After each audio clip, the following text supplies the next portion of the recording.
গ্রামে বসবাস করেন ছোট্ট এক সাহসী টুনি পাখি। সে সবার থেকে আলাদাভাবে জীবনযাপন করেন। এটা হলো সেই ছোট্ট টুনি পাখির বাসা। সকালবেলা উঠে টুনি পাখি পুকুর পাড়ে আসেন। এমন সময় দূর থেকে একটি কাক টুনি পাখিকে দেখে টুনি পাখির কাছে আসেন এবং টুনি পাখিকে বলতে থাকেন,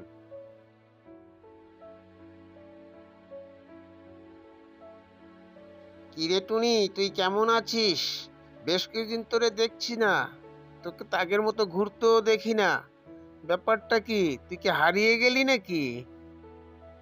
না কাক ভাই, বেশ কিছুদিন ধরে আমি অসুস্থ, বাসায় ছিলাম, বাইর হইনি, তাই হয়তো তোমার সাথে দেখা হয়নি। আর ঘুরতে তো যাব, অসুস্থ শরীর নিয়ে কি করে ঘুরবো বলো? হ্যাঁ, তাই তো বলি, আমাদের টুনি ঘরে থাকার নয়। তুমি বাহির বাহির হইলে অবশ্যই তোমার সাথে আমার দেখা হইতো, তাই বাহিরও বাহির হও নাই। অবশ্যই তুমি অসুস্থ, ঘরে শুয়েছিলে। তবে এখন কি তুমি সুস্থ হইছো? ঘুরতে কি বাহির হইবে নাকি? কাক ভাই, শরীরটা আগের চাইতে একটু ভালো বুঝতেছি। আজকে বিকালেই বাহির হইব, ইচ্ছা আছে। তুমি কি আমার সাথে যাবা? কাক এবং টুনি দুইজনেই ভালো বন্ধু এবং দুজনেই একসাথে ঘুরে বেড়ান এবং টুনি অপেক্ষা করতে থাকেন কখন বিকাল হবে। বিকাল হলেই টুনি বাহির হয়ে যান ঘুরতে।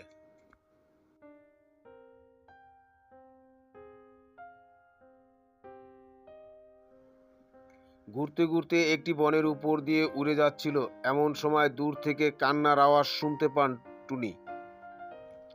কাছে এসে দেখেন একটি হরিণ কান্না করতেছে। হাই আল্লাহ, এ কি হরিণ ভাই, তুমি এই বনে কেন আসছো? এটা তো মায়াপুরীর বন। এই বনের নিচ থেকে কেউ হেঁটে যেতে পারে না, শূন্য থেকে যেতে হয়। আর এখন তুমি এখানে বসে কান্না করছো কেন? কি সমস্যা হয়েছে তোমার? তুমি ঠিক বলেছ টুনি বোন, আমি বুঝতে পারিনি যে এটা মায়াপুরীর এলাকা। আমি এসে খুব বিপদে পড়েছি।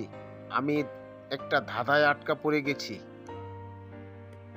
আমি এটা জানি, এখানে যেই আসে সে কোনো না কোনো বিপদের সম্মুখীন হয়। তবে তুমি কিসের ধাঁধায় আটকা পড়েছো?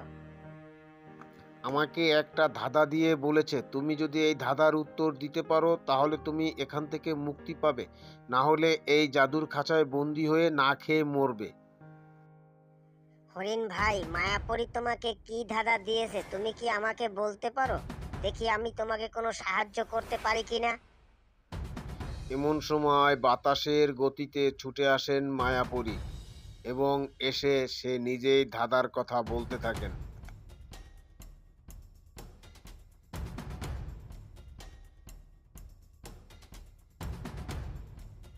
ইস, এই যে টুনি, আবারও তুমি!